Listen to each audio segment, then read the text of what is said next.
नमस्कार मेरे प्यारे बच्चों, स्वागत है आप सभी का आपके अपने YouTube channel the PCM vision में। प्यारे बच्चों, आज के इस वीडियो के माध्यम से हम लोग क्लास 12 ज्योग्राफी जो कि कल यानी कि 2 दिसंबर को जो आप सभी का वीकली टेस्ट एग्जाम है उसके मोस्ट VVI वायरल क्वेश्चन को डिस्कस करेंगे और यही सब क्वेश्चन आपका कल के टेस्ट एग्जाम में देखने को मिलेगा।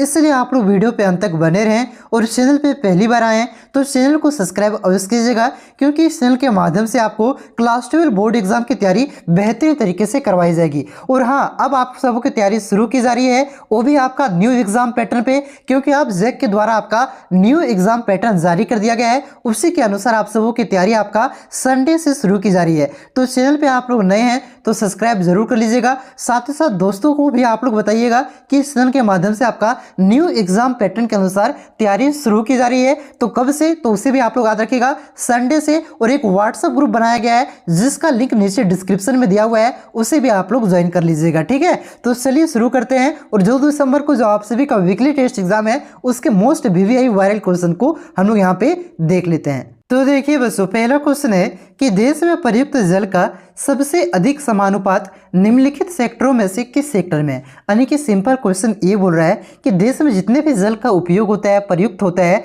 उसमें से सबसे अधिक जल का उपयोग किस सेक्टर में होता है, किस क्षेत्र में होता है। तो सबसे अधिक जल का उपयोग आपका सिंचाई के क्षेत्र में होता है, सिंचाई के सेक्टर में होता है। ऑप्शन नंबर ये इसका करेक्ट आंसर होगा, सिंचाई। उसके बाद देखिए अगला क्वेश्चन आपका क्या है कि निम्नलिखित में से जल किस प्रकार का संसाधन है। बहुत ही आसान क्वेश्चन है। तो जल किस प्रकार का संसाधन है, तो ये आपका चक्रीय संसाधन है। ऑप्शन नंबर डी इसका करेक्ट आंसर होगा, चक्रीय संसाधन। देखिए चक्रीय संसाधन का मतलब क्या हुआ कि ऐसे जो आपका चक्र में घूमते रहता हो, जैसे कि मान के चलिए ये है आपका समुद्र। ठीक है, समुद्र में आपका बहुत ही मात्रा में जल होता है और ये जो जल होता है आपका, ये सूर्य की प्रकाश पड़ने पर क्या होता है, गर्म होता है और ये आपका वाष्प के रूप में क्या होता है, आसमान में ऊपर उठ जाता है और ये धीरे धीरे चलते जाता है। और जहां पे ये आपका ठंडा होता है वहां पे क्या होता है, बादल बन जाता है। फिर ये क्या होता है, फिर ये बादल आपका नीचे गिरता है जल बन करके, और नीचे जल ये क्या होता है, फिर से नदी में मिल जाता है। और नदी क्या होता है, प्रत्येक नदी क्या होता है, समुद्र में मिलता है। तो ये आपका क्या हो रहा है, चक्र चलते हैं। ठीक है, तो इसे क्या कहेंगे, चक्रीय संसाधन कहेंगे।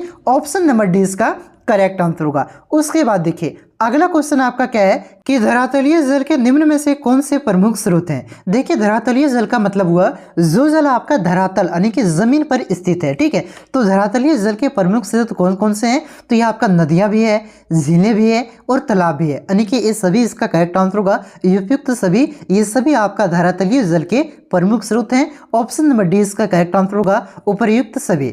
उसके बाद देखिए अगला क्वेश्चन आपका क्या है कि निम्नलिखित नदियों में से देश में किस नदी में सबसे ज्यादा पुनः पूर्ति योग्य भूमि जल संसाधन है। तो सबसे ज्यादा पुनः पूर्ति योग्य भूमि जल संसाधन आपका ये गंगा नदी में है। ऑप्शन नंबर सी इसका करेक्ट आंसर होगा, गंगा। उसके बाद देखिए अगला क्वेश्चन आपका क्या है कि निम्नलिखित में से किस नदी की जल उपयोगिता सबसे अधिक है। तो ये गंगा नदी की ही जल उपयोगिता सबसे अधिक है। ऑप्शन नंबर सी इसका करेक्ट आंसर होगा, गंगा नदी। तो याद रखिएगा गंगा नदी की जल की उपयोगिता सबसे अधिक है। ऑप्शन नंबर सी इसका करेक्ट आंसर होगा। उसके बाद देखिए अगला क्वेश्चन आपका क्या है कि भारत की सबसे लंबी नदी कौन सी है। तो भारत की सबसे लंबी नदी आपका गंगा नदी है। तो यहाँ पे कौन से ऑप्शन में है, ऑप्शन नंबर ये में इसका करेक्ट आंसर हो जाएगा, गंगा नदी। और इसकी लंबाई कितनी है, तो इसे भी आप लोग याद रखिएगा, गंगा नदी की लंबाई आपका 2510 किलोमीटर है। ठीक है, और ये भारत की सबसे लंबी नदी है। अगर पूछे कि विश्व की सबसे लंबी नदी कौन सी है, तो इसे भी आप लोग याद रखिएगा, विश्व की सबसे लंबी नदी आपका नील नदी है। क्लियर है। उसके बाद देखिए अगला क्वेश्चन आपका क्या है कि भारत में विश्व का लगभग जल संसाधन है, यानी कि विश्व में जितने भी आपका जल है उसमें से भारत में कितना जल है। तो उसमें से भारत में आपका 4% जल है। इसका करेक्ट आंसर होगा ऑप्शन नंबर ये, 4%। क्लियर है। देखिए समझ में नहीं आया तो समझिएगा, मान के चलिए विश्व में आपका 100 लीटर जल है। ठीक है, तो 100 लीटर में 4% हो गया आपका 4 लीटर। कितना है, 4 लीटर आपका भारत में है। क्लियर है, समझ में आ गया होगा। तो जितना भी जल आपका विश्व में है उसका 4% जल आपका भारत में है। ऑप्शन नंबर ये इसका करेक्ट आंसर होगा।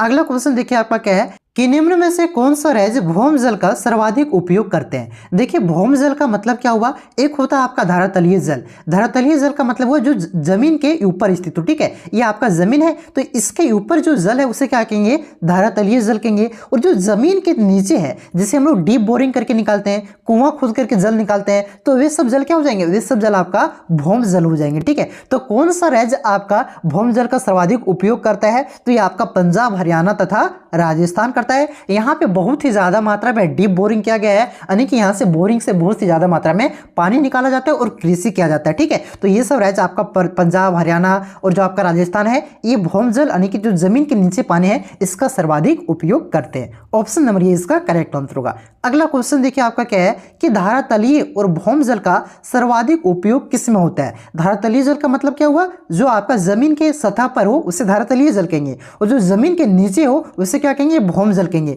तो ये दोनों जल का उपयोग किसमें सर्वाधिक होता है, किसमें सबसे ज्यादा होता है, तो ये आपका कृषि के क्षेत्र में होता है। ऑप्शन नंबर ये इसका करेक्ट आंसर होगा, कृषि।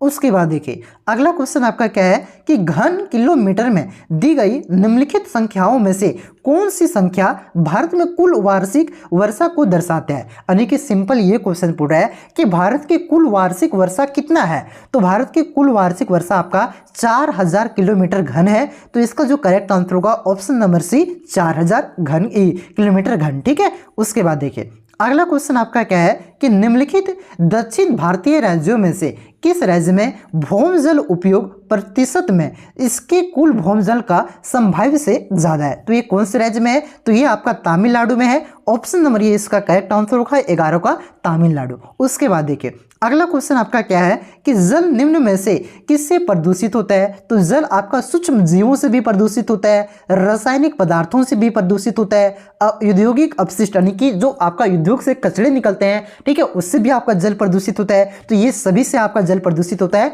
ऑप्शन नंबर डी इसका करेक्ट आंसर होगा, ये सभी। उसके बाद देखिए अब आपका नेक्स्ट चैप्टर जो आपका है खनिज एवं ऊर्जा संसाधन, इससे भी क्वेश्चन पूछे जाएंगे। ठीक है, इस बार देखिए आपका वीकली टेस्ट एग्जाम में 3 चैप्टर से क्वेश्चन पूछे जाएंगे, तो इससे भी आपका चैप्टर से पूछा जाएगा। तो चलिए इसके भी क्वेश्चन को देखते हैं। तो देखिए क्वेश्चन आपका कि निम्नलिखित में से कौन सा ऊर्जा अनवीकरणीय स्रोत है। तो देखिए इनमें से कौन सा ऊर्जा का अनवीकरणीय स्रोत है, सो आपसे पूछ रहा है। तो देखिए हम लोग जानते हैं, बचपन से आप लोग पढ़ते आ रहे होंगे क्लास 8 से ही, ऊर्जा के आपका एक होता है नवीकरणीय स्रोत, एक होता है आपका अनवीकरणीय स्रोत। नवीकरणीय स्रोत का मतलब होता है कि जो कभी खत्म ना होने वाला हो, जैसे आपका जल हो गया, जल से जो आपको ऊर्जा मिलता है, ठीक है, सौर ऊर्जा हो गया आपका, ठीक है, साथ ही साथ आपका पवन ऊर्जा हो गया। ये सब क्या, ये जल आपका कभी खत्म होगा, नहीं ना होगा। आपका जो सूर्य का रोशनी है ये कभी खत्म होगा क्या, नहीं ना होगा, बहुत ही लंबे समय तक चलेगा भाई, 4-5 बिलियन साल बाद खत्म होगा।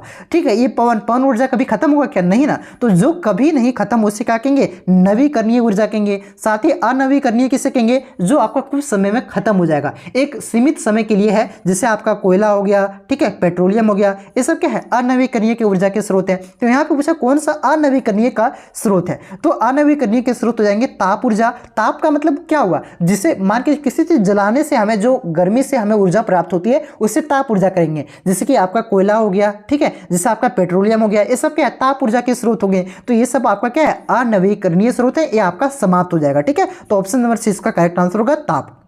यहाँ पे आप लोगों को क्लियर हो गया होगा कि नवीकरणीय किसे कहेंगे, जो आपका कभी भी समाप्त ना हो, और अनवीकरणीय किसे कहेंगे, जो आपका समाप्त हो जाओ। ठीक है, तो अनवीकरणीय का आपका हो जाएगा यहाँ पे क्या हो जाएगा, ताप हो जाएगा। ठीक है, option number C correct answer होगा। अगला क्वेश्चन देखिए क्या है कि ऊर्जा के वैकल्पिक स्रोत निम्न में से कौन से। तो सबसे पहले ये समझिए कि वैकल्पिक स्रोत किसे कहते हैं। तो देखिए ये जो वर्ड है आपका वैकल्पिक, ये किससे बना है, तो ये आपका विकल्प से बना है। विकल्प का मतलब क्या होता है, जैसे हम लोग नहीं कहते हैं कि ये अगर काम नहीं देगा तो ये विकल्प में है, इससे काम ले लेंगे। ठीक है, जैसे मान के चलिए कोई भी ऊर्जा के स्रोत है, जैसे आपका कोयला, ठीक है, कोयला क्या होगा, एक समय के बाद खत्म हो जाएगा।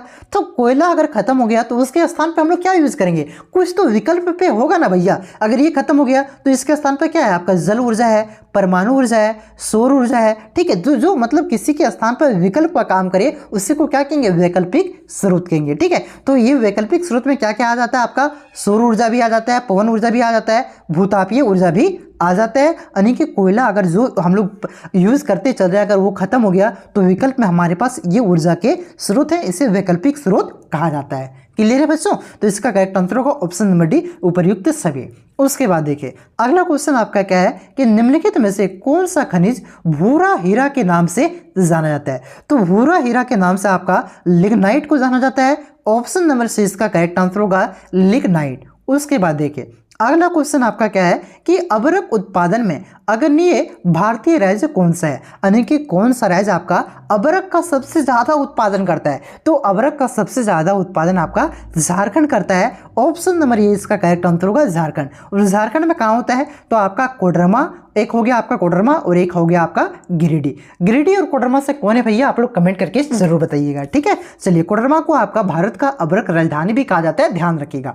अगला क्वेश्चन देखिए, अगला क्वेश्चन आपका क्या है कि मैंगनीज का प्रमुख उत्पादक राज्य कौन सा है? तो मैंगनीज का सबसे ज्यादा उत्पादन कौन करता है? तो ये आपका उड़ीसा करता है। ऑप्शन नंबर 20 का करेक्ट आंसर होगा उड़ीसा। उसके बाद देखिए अगला क्वेश्चन आपका क्या है कि तांबा का सबसे बड़ा उत्पादक राज्य कौन सा है? यानी कि सबसे ज्यादा तांबा का उत्पादन कौन से राज्य में होता है? तो सबसे ज्यादा तांबा का उत्पादन आपका एमपी यानी कि मध्य प्रदेश में होता है, जो कि आपका ऑप्शन में नहीं दिया हुआ है और ये आपका नई डेटा के अनुसार है। अगर पुराना डेटा के अनुसार देखा जाए तो तांबा का सबसे ज्यादा उत्पादन उड़ीसा में होता था। तो आप लोग ध्यान रखिएगा, ऑप्शन में अगर एमपी यानी कि मध्य प्रदेश रहे तो पहले उसे टिक करना है, अगर मध्य प्रदेश नहीं रहे तब उड़ीसा टिक करना है। क्लियर है? तो यहाँ पे मध्य प्रदेश नहीं है, इस वजह से इसका आंसर क्या हो जाएगा? आपका उड़ीसा हो जाएगा। अगला क्वेश्चन देखिए आपका क्या है कि भारत में सर्वाधिक सोना किस राज्य में पाया जाता है? तो भारत में सबसे ज्यादा सोना आपका कर्नाटक में पाया जाता है। ऑप्शन नंबर डी इसका करेक्ट आंसर होगा कर्नाटक। देखिए आप लोगों ने जो आपका केजीएफ मूवी है ये आप लोगों ने देखा होगा। केजीएफ का फुल फॉर्म क्या होता है? कोलार गोल्ड फील्ड, ठीक है। और ये आपका कहाँ पे? ये आपका कर्नाटक में है और यहीं पे सबसे ज्यादा सोना पाया जाता है, ठीक है। तो ऑप्शन नंबर डी इसका करेक्ट आंसर होगा कर्नाटक। अगला क्वेश्चन देखिए आपका क्या है कि नरोरा परमाणु ऊर्जा परियोजना निम्न में से किस राज्य में है? तो देखिए ये क्वेश्चन बहुत ही ज्यादा वीवीआई क्वेश्चन है और ये क्वेश्चन आपका जिंदगी भर पीछा नहीं छोड़ेगा। आगे आप लोग कंपटीशन की तैयारी कीजिएगा, यूपीएससी दीजिएगा, जेपीएससी का एग्जाम दीजिएगा, अब तो एसएससी का एग्जाम दीजिएगा, जो भी एग्जाम दीजिए हर जगह ये क्वेश्चन पूछा जाता है कि नरोरा परमाणु ऊर्जा परियोजना कौन से राज्य में स्थित है, ठीक है। तो याद रखिएगा ये आपका उत्तर प्रदेश में स्थित है। ऑप्शन नंबर सी इसका करेक्ट आंसर होगा उत्तर प्रदेश। उसके बाद देखिए ये भी आपका काफी इंपॉर्टेंट क्वेश्चन है कि नाभिकीय परमाणु का निम्न में से कौन सा जोड़ा गलत है? देखिए ये लिखा है आपका नाभिकीय परमाणु ऊर्जा संयंत्र का नाम तारापुर, ये ठीक है। ये कहाँ पे है? महाराष्ट्र में। ठीक उसी प्रकार से आपका रावतवाड़ा कहाँ पे? राजस्थान में। तो इस प्रकार से आपका ये नाभिकीय परमाणु संयंत्र का नाम दिया गया है और ये ब्रैकेट बंद करके कौन से राज्य में स्थित है सो दिया गया है। तो कौन सा यहाँ पे गलत है सो आपसे पूछा जा रहा है। तो देखिए पहला ऑप्शन में आपका तारापुर, तो तारापुर आपका महाराष्ट्र में है, रावतभाटा भी आपका राजस्थान में है, कलपक्कम भी आपका तमिलनाडु में। केगा, केगा आपका केरल में नहीं है, केगा आपका कहाँ पे है? तो ये आपका कर्नाटक में है। कहाँ पे है? केगा कर्नाटक में। तो कौन सा जोड़ा गलत है वही पूछा था, तो यही आपका गलत है, केगा कर्नाटक में है ना कि केरल में, ठीक है। तो इसका करेक्ट आंसर होगा आपका ऑप्शन नंबर डी, केगा केरल। केगा केरल में नहीं है, आज रखना कर्नाटक में है, ठीक है। चलिए यही गलत है। अगला और वही पूछा था कि कौन गलत है। अगला क्वेश्चन देखिए आपका क्या है कि निम्नलिखित में से किस स्थान पर पहला परमाणु ऊर्जा स्टेशन स्थापित किया गया था? अभी यहाँ पे हम लोग विभिन्न प्रकार के परमाणु ऊर्जा स्टेशन है तो परमाणु ऊर्जा संयंत्र के नाम पढ़े, तो इनमें से कौन सा आपका सबसे पहले स्थापित किया गया था सो आपसे पूछा जा रहा है। तो सबसे पहले आपका तारापुर स्थापित किया गया था। ऑप्शन नंबर डी इसका करेक्ट आंसर होगा तारापुर, ठीक है। और तारापुर कहाँ है? कमेंट कीजिए, अभी इससे पहले वाले क्वेश्चन में आपको बताए दोस्त, ठीक है। चलिए अगला क्वेश्चन देखिए आपका क्या है कि संक्षारण की दृष्टि से तांबे के स्थान पर किस धातु का उपयोग उचित होगा? देखिए क्वेश्चन क्या कह रहा है समझिएगा। संक्षारण का मतलब क्या होता है? तो संक्षारण का मतलब होता है आपका जंग, यानी कि जंग की दृष्टि से, जंग का मतलब क्या हुआ? जो लोहे पर आपका चित्ती लग जाता है, जंग लग जाता है वो जंग। यहाँ जंग का मतलब लड़ाई मत समझ लेना भाई, जो लोहे पे आपका चित्ती लग जाता है ना उसी को जंग कहते हैं। तो मान के चलिए कोई व्यक्ति है वो आपका तांबा का यूज पहले से कर रहा था,